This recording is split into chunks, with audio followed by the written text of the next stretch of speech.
जय श्री श्याम प्रेमी भक्तों, आज मैं आपको फाल्गुन मास के कृष्ण पक्ष की विजया एकादशी की व्रत कथा सुनाऊंगा।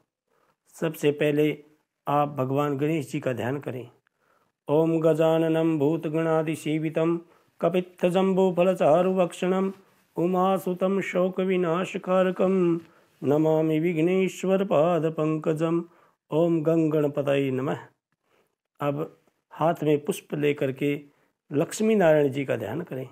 ओम शांताकारं भुजगशयनं पद्मनाभं सुरेशं विश्वाधारं गगन सदृशं मेघवर्णं शुभांगं लक्ष्मीकान्तं कमलनयनं योगिभिर्ध्यानगम्यं वंदे विष्णु भवभयरं सर्वलोकैकनाथं।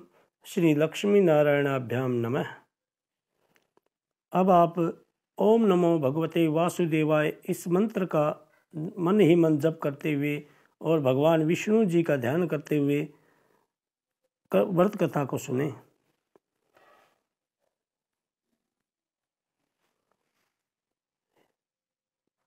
धर्मराज युधिष्ठिर बोले कि हे जनार्दन, फाल्गुन मास के कृष्ण पक्ष की एकादशी का क्या नाम है तथा उसकी विधि क्या है? कृपया करके आप मुझे बताइए। भगवान श्री कृष्ण जी बोले हैं कि हे राजन, फाल्गुन मास के कृष्ण पक्ष की एकादशी का नाम विजया एकादशी है। इसके व्रत के प्रभाव से मनुष्य को विजय प्राप्त होती है। यह सब व्रतों में उत्तम व्रत है। इस विजया एकादशी के महात्म्य के श्रवण व पठन से समस्त पाप नष्ट हो जाते हैं। एक समय देवर्षि नारद जी ने जगत पिता ब्रह्मा जी से कहा कि हे महाराज, आप मुझे फाल्गुन मास के कृष्ण पक्ष की एकादशी की कथा सुनाइए। ब्रह्मा जी कहने लगे कि हे नारद जी, विजया एकादशी का व्रत पुराने तथा नए पापों को नाश करने वाला है। इस विजया एकादशी की विधि मैंने आज तक किसी से भी नहीं कही है। यह समस्त मनुष्यों को विजय प्रदान करती है। त्रेता युग में मर्यादा पुरुषोत्तम श्री रामचंद्र जी को जब 14 वर्ष का वनवास हो गया, तब वे श्री लक्ष्मण जी तथा सीता जी सहित पंचवटी में निवास करने लगे। वहां पर दुष्ट रावण ने जब सीता जी का हरण किया, तब इस समाचार से श्री रामचंद्र जी तथा लक्ष्मण जी अत्यंत व्याकुल हुए और सीता जी की खोज में चल दिए। घूमते घूमते जब वे मरणासन जटायु के पास पहुंचे, तो जटायु ने उन्हें सीता जी का वृत्तांत सुनाकर स्वर्गलोक चला गया। कुछ आगे जाकर उनकी सुग्रीव से मित्रता हुई और बाली का वध किया। हनुमान जी ने लंका में जाकर सीता जी का पता लगाया और उनसे श्री रामचंद्र जी और सुग्रीव की मित्रता का वर्णन किया। वहां से लौटकर हनुमान जी ने भगवान राम के पास आकर सब समाचार कहे। श्री रामचंद्र जी ने वानर सेना सहित सुग्रीव की संपत्ति से लंका को प्रस्थान किया। जब श्री रामचंद्र जी समुद्र के किनारे पहुंचे, तब उन्होंने मगरमच्छ आदि से युक्त उस अगाध समुद्र को देखकर लक्ष्मण जी से कहा कि इस समुद्र को हम किस प्रकार पार करेंगे। श्री लक्ष्मण जी ने कहा, हे पुराण पुरुषोत्तम, आप आदि पुरुष हैं, सब कुछ जानते हैं। यहाँ से आधा योजन दूर कुमारी द्वीप में बकदालभ्य नाम के मुनि रहते हैं। उन्होंने अनेक ब्रह्मा देखे हैं।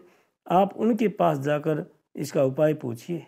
लक्ष्मण जी के इस प्रकार के वचन सुनकर श्री रामचंद्र जी बगदालभ्य ऋषि के पास गए और उनको प्रणाम करके बैठ गए।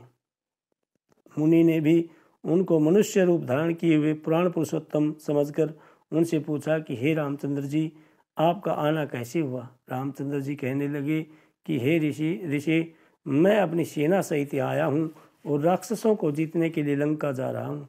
आप कृपया करके समुद्र पार करने का कोई उपाय बतलाइए। मैं इसी कारण आपके पास आया हूँ। बगदालभ्य ऋषि बोले कि हे रामचंद्र जी, फाल्गुन मास के कृष्ण पक्ष की एकादशी का उत्तम व्रत करने से निश्चय ही आपकी विजय होगी। साथ ही आप समुद्र भी अवश्य पार कर लेंगे। इस व्रत की विधि है कि दशमी के दिन स्वर्ण, चांदी, तांबा या मिट्टी का एक घड़ा बनाएं। उस घड़े को जल से भरकर तथा 5 पल्लव रखकर वेदिका पर स्थापित करें। उस घड़े के नीचे सतनजा और ऊपर जौ रखें। उस पर श्री नारायण भगवान जी की स्वर्ण की मूर्ति स्थापित करें। एकादशी के दिन स्नान आदि से निवृत्त होकर धूप, दीप, नैवेद्य, नारियल आदि से भगवान की पूजा करें। तत्पश्चात घड़े के सामने बैठकर पूरा दिन व्यतीत करें और रात्रि को भी उसी प्रकार बैठे रहकर जागरण करें और भगवान का सुमिरन करें। द्वादशी के दिन नित्य नियम से निवृत्त होकर उस घड़े को ब्राह्मण को दे दें। हे रामचंद्र जी, यदि तुम भी इस व्रत को सेनापतियों सहित करोगे तो तुम्हारी विजय अवश्य होगी। श्री रामचंद्र जी ने ऋषि के कथनानुसार इस व्रत को किया और इसके प्रभाव से दैत्यों पर विजय पाई। अतः हे राजन, जो कोई मनुष्य विधि पूर्वक इस व्रत को करेगा दोनों लोकों में उसकी अवश्य विजय होगी। श्री ब्रह्मा जी ने नारद जी से कहा था कि हे पुत्र, जो कोई इस व्रत के महात्म्य को पढ़ता है सुनता है उसको वाजपेयी यज्ञ का फल प्राप्त होता है। प्रेमी भक्तों, आप भी भगवान विष्णु जी के ओम नमो भगवते वासुदेवाय इस मंत्र का जप करते हुए समय व्यतीत करें और अगले दिन सोमवार को 28 तारीख को आप भगवान विष्णु जी के ध्यान करते हुए प्रातःकाल 6:48 से 9:06 तक इस व्रत का पारण समय रहेगा।